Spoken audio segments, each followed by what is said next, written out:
Hi, and thank you so much for clicking play. On this video, I'm going to be talking about Gabon. Gabon is a tiny country in Africa. It only has a population of 2 million people thereabout.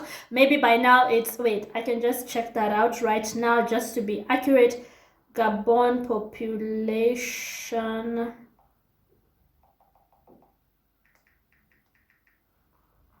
2.485 million as of 2023. So we're talking about a very tiny nation. Myself, I'm from Kenya, where there's over 40 million people. I live in Austria, though. My house is in Austria, where there's about 8 or 9 million people. So Gabon is even smaller than Austria. But Gabon has the 35th most oil on the globe. It's a very rich country when it comes to resources and minerals. Oil, 35th globally. Think about that for a second. Qatar, the richest nation, or one of the richest nations on earth, is 14th on that list. Gabon is 35. But the people live in utter poverty. For the longest time, they've lived under the international line of poverty. For the longest time. Who was the leader of Gabon? One of the most corrupt people to ever walk the face of this earth, Ali Bongo. Who was empowering him? France. So today morning, I woke up to some news about Gabon. Let me just share the news that is making me very happy about Gabon. I'll just read it to you verbatim. Because you know Gabon had a coup. Gabon had a coup where a military leader took over the country. I think his name is Brice. I don't know how you pronounce that. B-R-I-C-E, Oligui. I know that his African name is Oligui Nguema. And he took over the country by the gun through a coup. And 21 hours ago, this is the news that I just read on Reuters.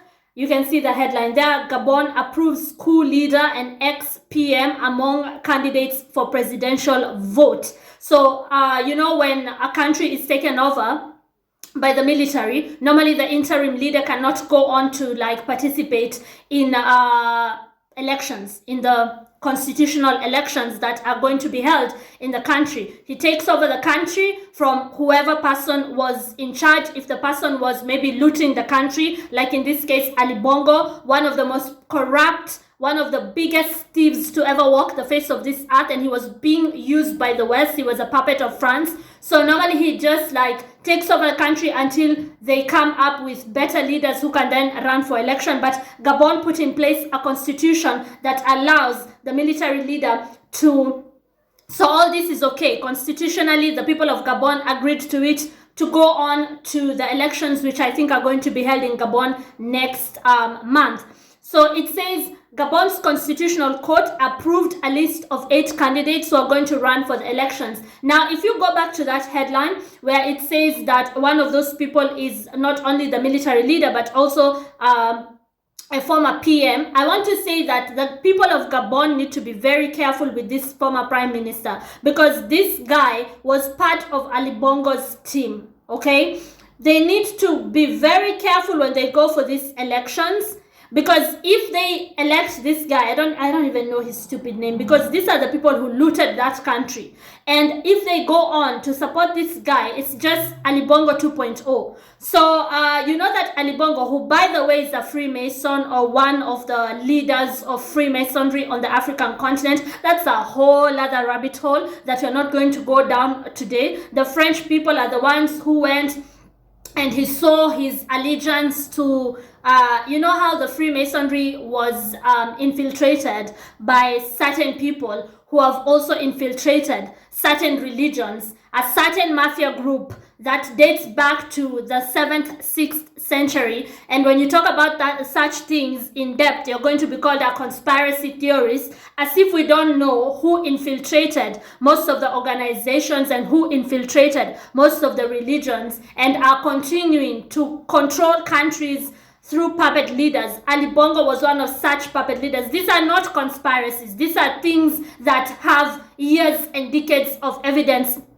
if not centuries of evidence, okay? So I would say that Gabon needs to be very very careful when going into that election because you don't want to bring back more puppets of the West. You remember that France was very disappointed when Ali Bongo was ousted, when the military took over the country, and a lot of us were like, it's about time, okay? The 35th richest country when it comes to oil has been living under poverty and has been looted for decades, and people are like, why are the people in Gabon still struggling as refugees out here in the Western world when they come from a very rich country?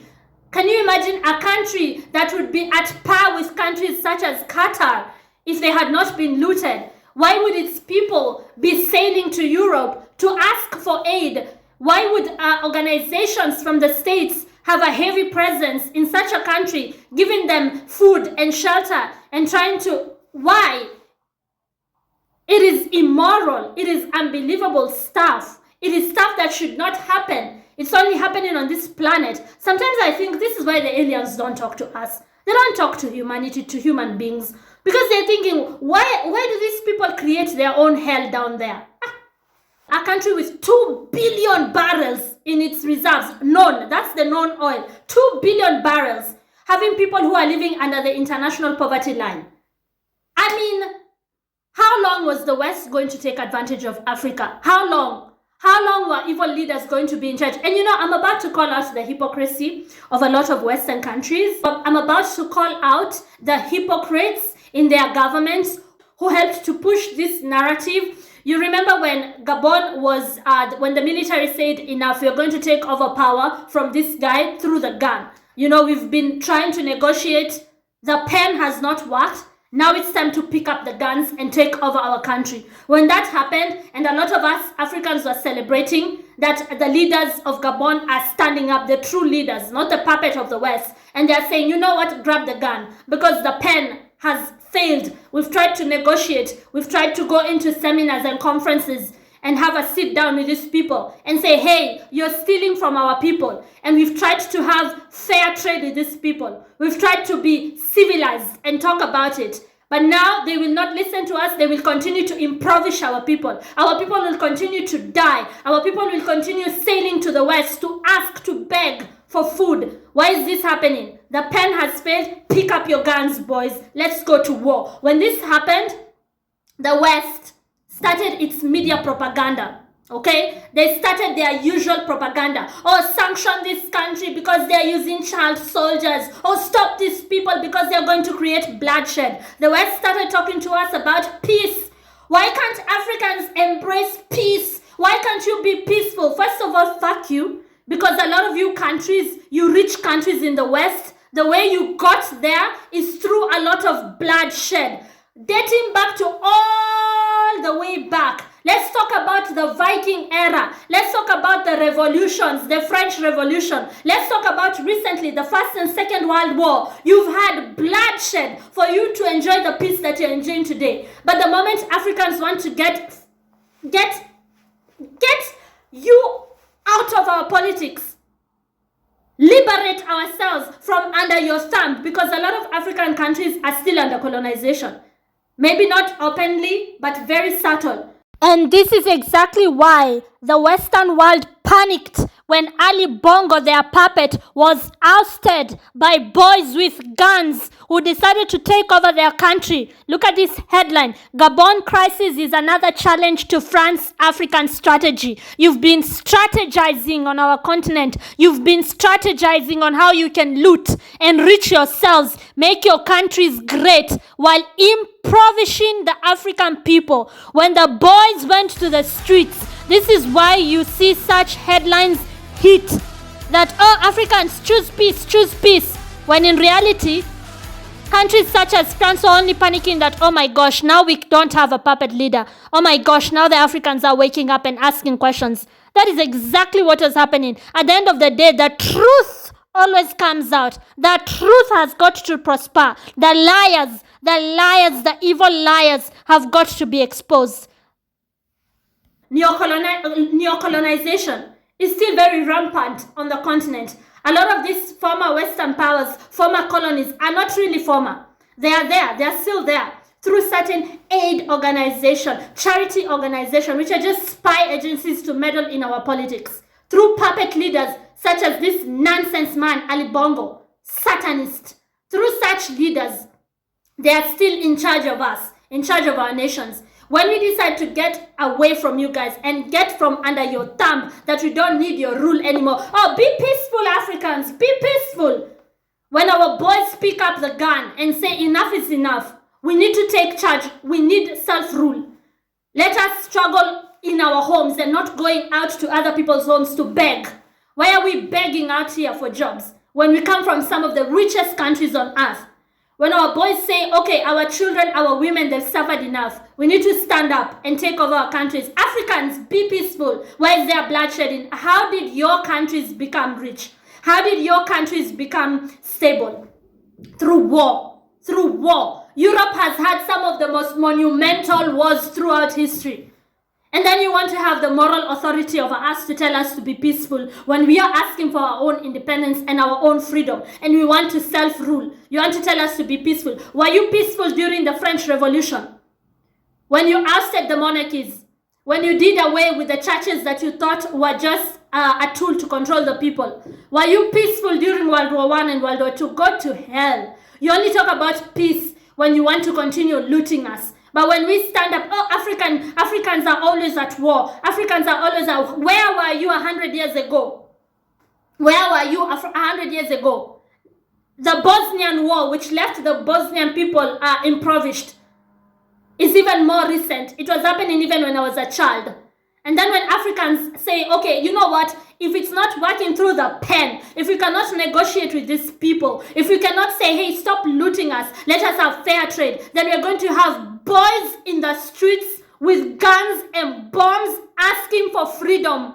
If we cannot do it the easy way, we will do it the hard way. Africans, you need to be civilized. You need to be peaceful. You need to stop using child soldiers, when in reality the satanic people are the ones who are actually putting children at war and then using their propagandized media to put those pictures out there to continue pushing their agenda on our people. We know your dirty tricks. After some time, your tricks are going to be exposed. After some time, the truth was going to come out. After some time, people were going to ask questions. You want to talk to Africans about being civilized? Who is running the international child trafficking trade today? The nerve of Western countries to call Africans barbaric, while today you still go around war-torn countries to traffic children. What have you been doing in Haiti? What have you been doing in the Philippines? Why do you start conflicts in different parts of the world, including the Middle East, and then children go missing and accounted for, only to turn up in America and other European countries? The nerve to call us barbaric while you literally sell children today.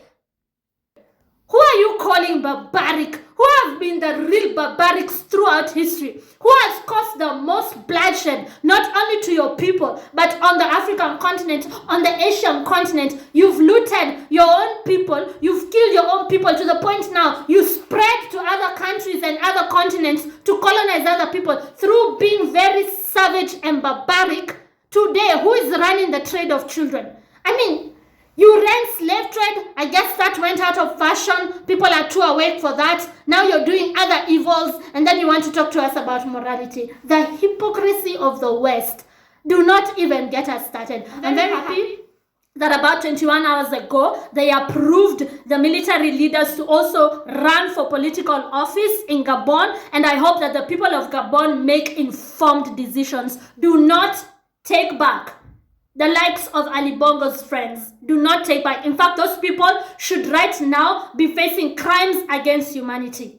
Thank you so much for watching, and God bless you. I am so happy that people are starting to finally see the truth, because you can't suppress and you cannot hide the truth for too long. It will always speak for itself. Thank you so much for watching. My name is Elizabeth Irungo. Ciao.